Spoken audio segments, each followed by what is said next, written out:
cold winter's night, in a cottage in the country, tucked way beneath the hills, a little boy lay sleeping.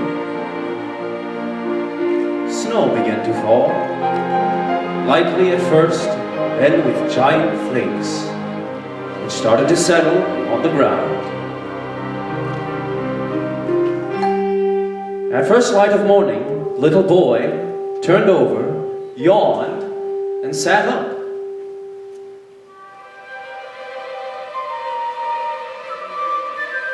He ran to the window and looked out. Everything was covered in snow. The garden, the fields, the distant hills. He got dressed as fast as he could.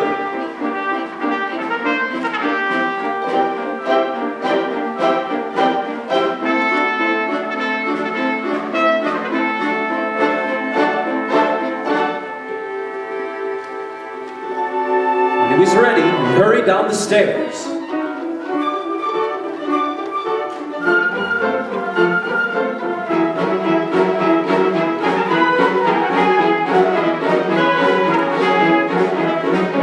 At the back door, he put on his boots, his scarf, and his woolly hat, and walked out into the snow. First of all, he thought, I'll make some giant footsteps.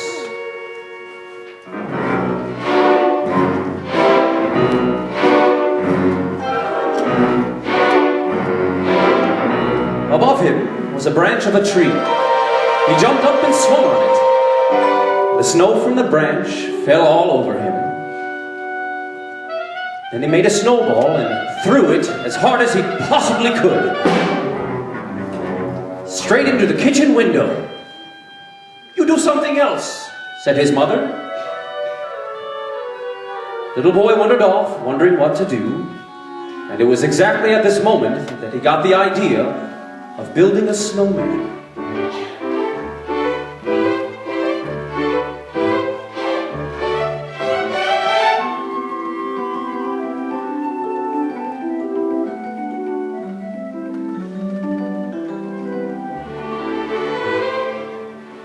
He built a great column of snow the size of a man, and a great big snowball to go on top of it.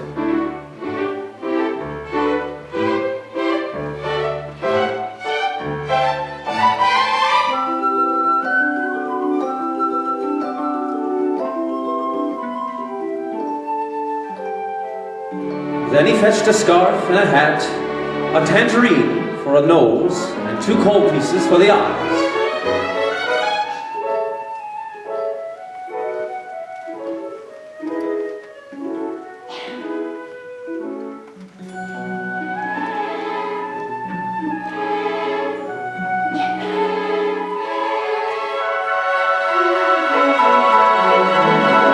At last, the snowman was finished. The boy stepped back and looked at him. He seemed to be smiling. By this time, it was getting dark, and the little boy had to go indoors, leaving the snowman standing all alone out in the middle of the garden.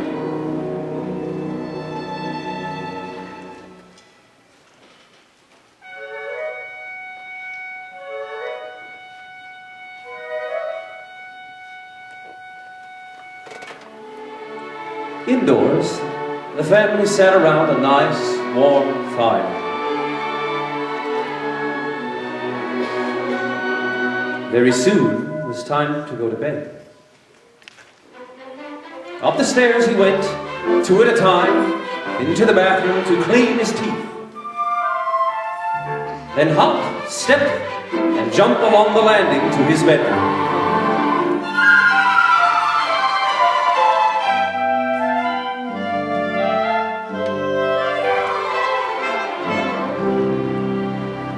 Soon he was in bed and asleep.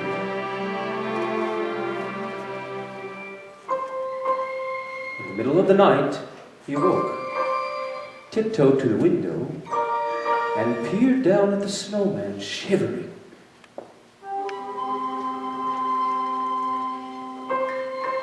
He went back to bed, but then the clock woke him.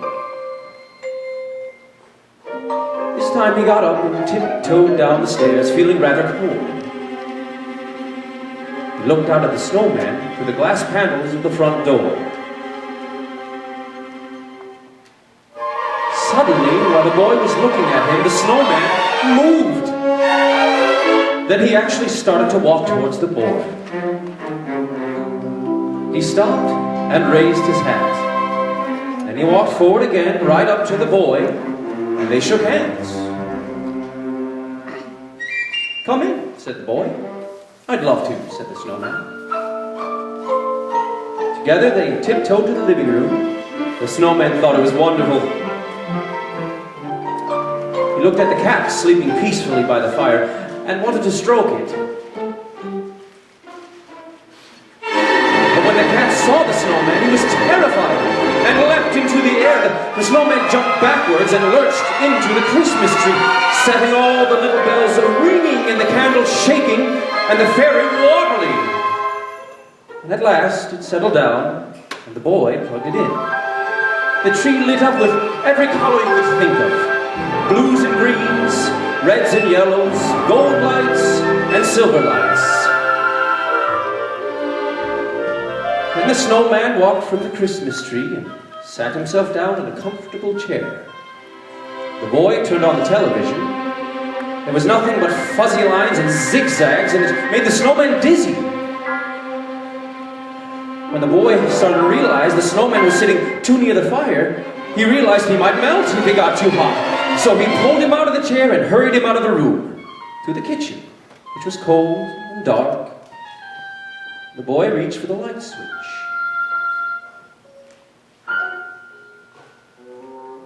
The snowman was curious. He wanted to switch it on himself.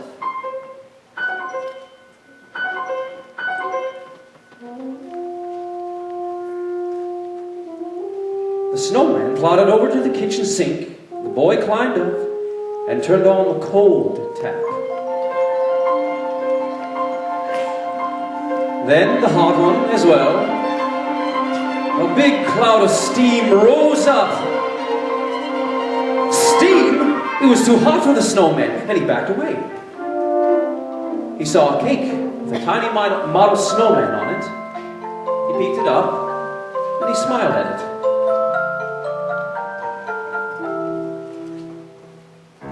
Then he took a fruit from the fruit bowl and tried on an orange for a nose. Then a lemon, a banana, then a cherry, and then a huge pineapple.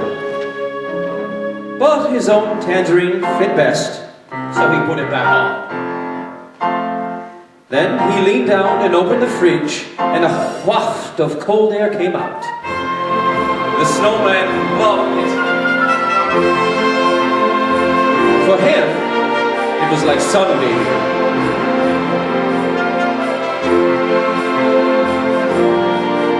"Let's go upstairs," said the boy. Up they went and paused outside his parents' room. Someone was snoring.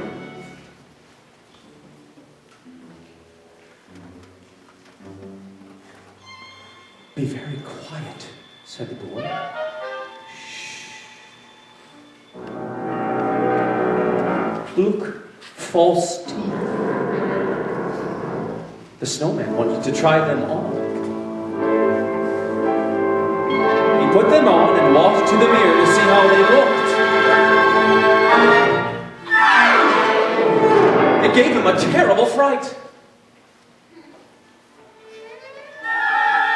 Next, he tried out some makeup and looked in the mirror again.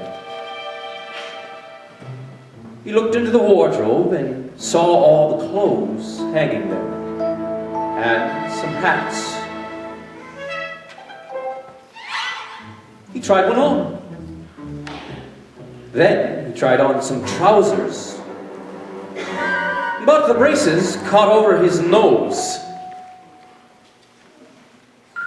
"Be careful," said the boy. "We mustn't wake them."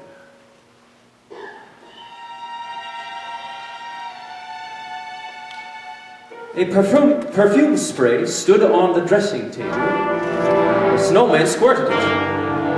He like that. He did it again.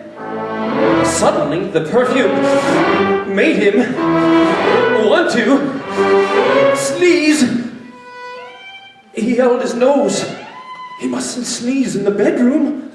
The boy hurried him out of the room. And then he sneezed.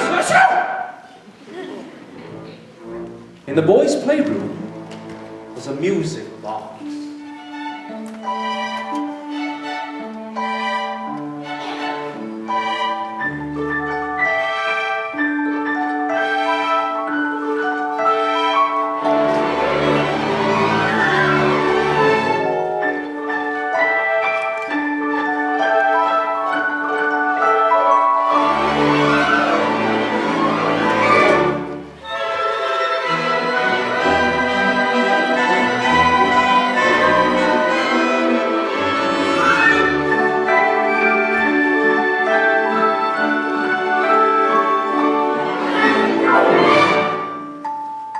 At the end of the dance, they both collapsed onto the floor with balloons and teddy bears all around them.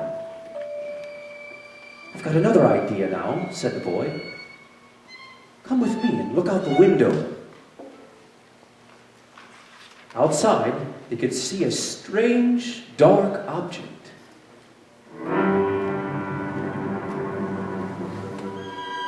Nodding to each other, they tiptoed silently down the stairs, out through the front door and into the open air. The dark object seemed much bigger now that they were closer to it, and whatever it was covered up with a black tartar. Summoning up all his strength, the boy went over and pulled it off.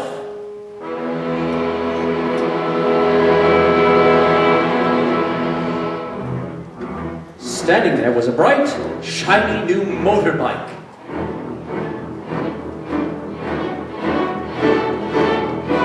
The boy pointed out the controls to the Snowman, turned the key in the ignition, turned on the headlight, and suddenly the Snowman was on the bike racing round the garden. For a second he stopped, and the little boy jumped on behind them and they were off.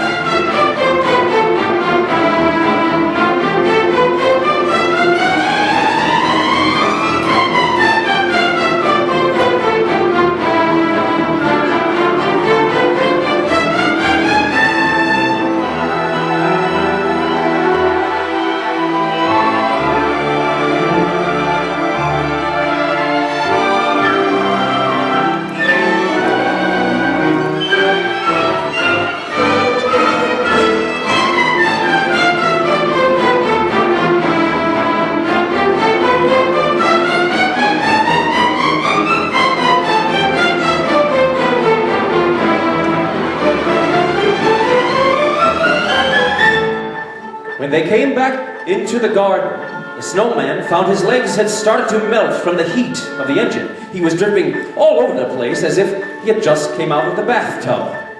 At that moment, the boy had another idea. Grabbing the Snowman's hand, he pulled him into the garage. Humming away in the corner was a big, deep freeze.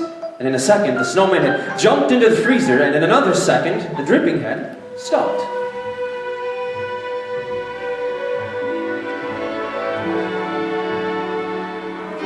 The little boy watched him lying there and realized an idea had come into the Snowman's head. Without warning, the Snowman climbed out of the freezer and, gripping the boy firmly by the hand, began to run.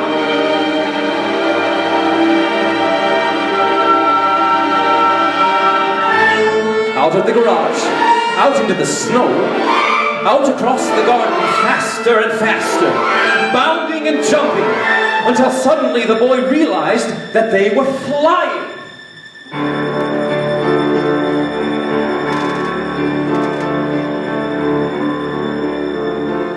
We're walking in the air, we're floating in the moonlit sky.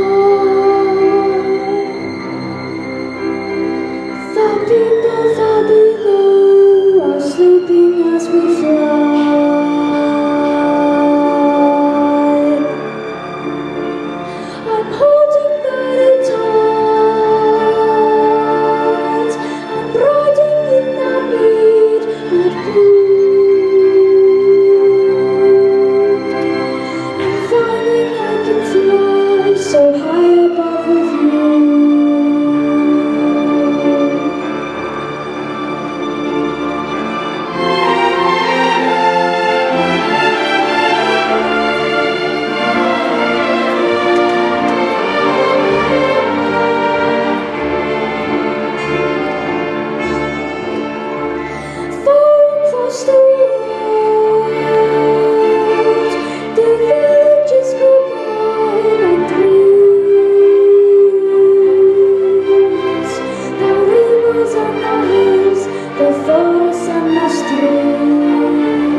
landed silently in the frozen north. They were in the middle of a great forest of pine trees laden with snow. But somewhere ahead, they could hear music and see light. They were in a clearing in the forest. A Christmas party was taking place, and all the people at the party were snowmen. More snowmen than you could ever imagine in your life. And there, right in the middle of them, radiating good cheer and smiling from ear to ear, was Father Christmas himself. "You're just in time for the dance of the snowman," he chuckled and clicked his fingers.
The party was all over.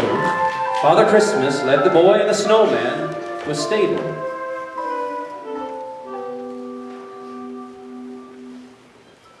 Light spilled through the door, and inside they could see the reindeer which he used to pull his sleigh.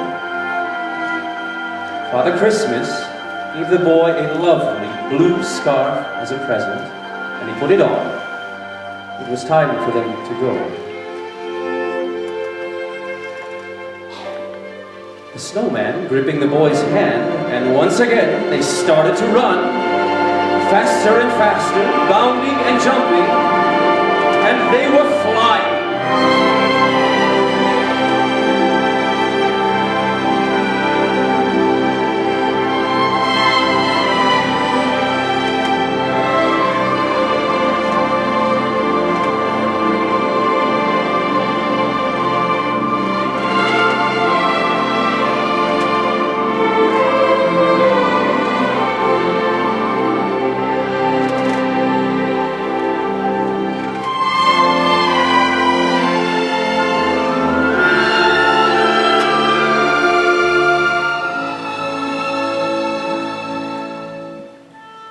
At last, they landed in the garden again, and together walked slowly to the house.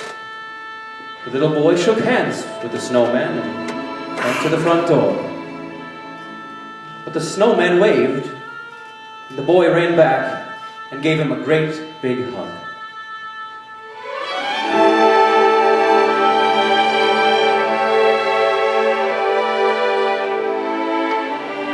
And the boy went indoors, and very soon was fast asleep.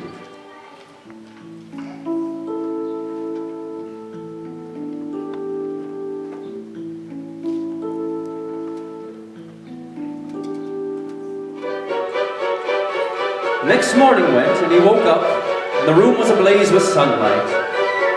put on his dressing gown, ran downstairs and opened the front door. The sun felt warm on his face. The boy ran out into the garden and saw a little heap of melted snow, an old hat, a tangerine, a scarf, and a few lumps of coal. The snowman was nowhere to be seen.